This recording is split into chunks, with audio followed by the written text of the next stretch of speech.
A relatively new class of diabetes medication called SGLT2 inhibitors are being heralded as sort of the latest, the greatest, and possibly the most significant medication advancement for the treatment of type 2 diabetes. But here's an interesting tidbit that we can learn from SGLT2 inhibitors about the way they work that also kind of fits with low-carb diets and maybe ketogenic diets that could suggest there's significant benefit from those as well. But the way people look at it and talk about it sort of shows our biases and whether we're from a nutrition standpoint or a medicine standpoint in terms of benefit. I'm Dr. Brett Scher, the medical director at dietdoctor.com. I know this might sound a little confusing, but I want to talk about how SGLT2 inhibitors work, the enthusiasm surrounding them, and what this means for low-carb diet. So real quickly, the way this medication works is it works in your kidneys.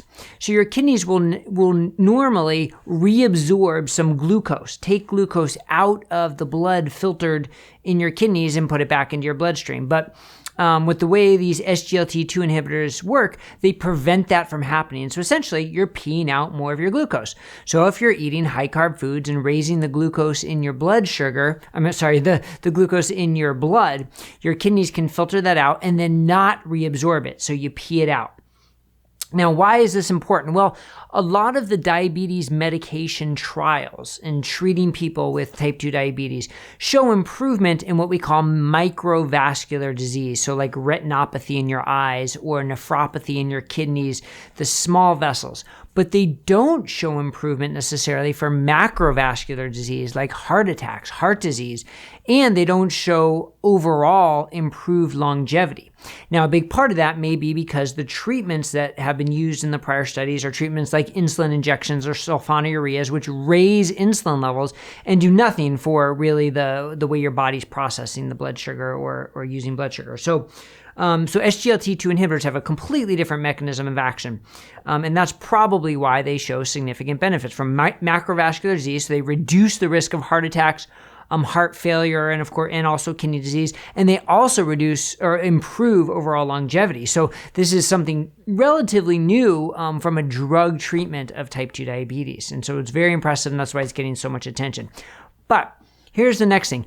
They raise LDL. On average, they raise LDL. So this is a complete sort of cognitive dissonance in cardiology because LDL is really thought of as the most important clinical risk factor by so many in cardiology, which I think is completely wrong. It's certainly one of the risk factors, but not the most important. So if a treatment raises LDL, you would across the board expect worsening heart outcomes, but that's not what we see with SGLT2 inhibitors.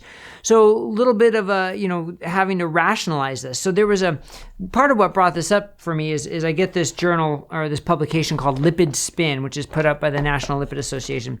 And there was an article in there specifically addressing LDL and lipid changes with SGLT2 inhibitors. And here's how they sort of rationalize that they could have improved outcomes despite a rise in LDL.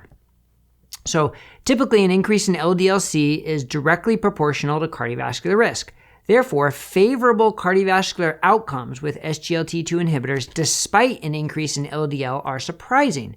Factors likely contributing to these findings with SGLT2 inhibitors include an increase in HDL, a decrease in triglycerides, favorable changes in LDL particles reducing residual cardiovascular risk, especially in patients with diabetic dyslipidemia. SGLT2 inhibitors are also associated with other anti-atherogenic mechanisms such as improved blood pressure and weight loss, endothelial function, and inflammation. Well, if I had not used the word SGLT2 inhibitors, you could have thought I was talking about low-carb diets because that's exactly what low-carb and keto diets do. They raise HDL, they lower triglycerides, they reduce the small, dense LDL particles, so you have more larger LDL particles. They can lower blood pressure. They can help with weight loss. They can reduce inflammation. All the things listed for potentially why SGLT2 inhibitors can improve cardiovascular outcomes despite a rise in LDL. The same things hold true for low-carb nutrition. But you don't hear these same people talking about low-carb nutrition as being beneficial. You don't hear these same people talking about, well, if these mechanisms work for the medication, they probably work for nutrition as well. There's this barrier between them because of this bias against low-carb nutrition, because of the bias against eating fat. And I think here's an important thing. We spend a lot of time talking about LDL hyperresponders, and it's a fascinating subset of the population. But we have to be clear, it is a small minority of the population. The majority of the people who start low-carb or ketogenic diets, especially those who are looking to lose weight or improve their diabetes, the vast majority of them do not see a rise in their LDL at all, or if they do, it's a very small rise.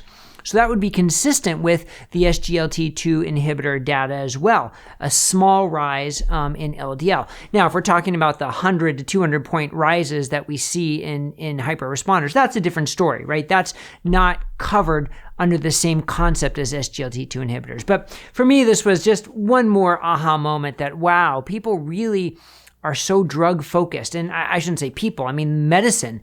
The whole medical community is really so drug focused. And these exact same mechanisms all happen with low carb and keto diets. And I think that's what we should be talking about instead of taking, expensive pills with potential side effects. Rather taking or starting a lifestyle that helps you feel better, gives you more energy, and has all these other positive downstream effects. So anyway, that's my 2 cents on this. If you thought that was helpful, please click the thumbs up and subscribe button. And please, share this with your clinician, because this is important. I want to reach as many clinicians as possible to sort of help broaden the mindset of how we see drugs versus lifestyle. All right. Thanks a lot, everybody. See you next time.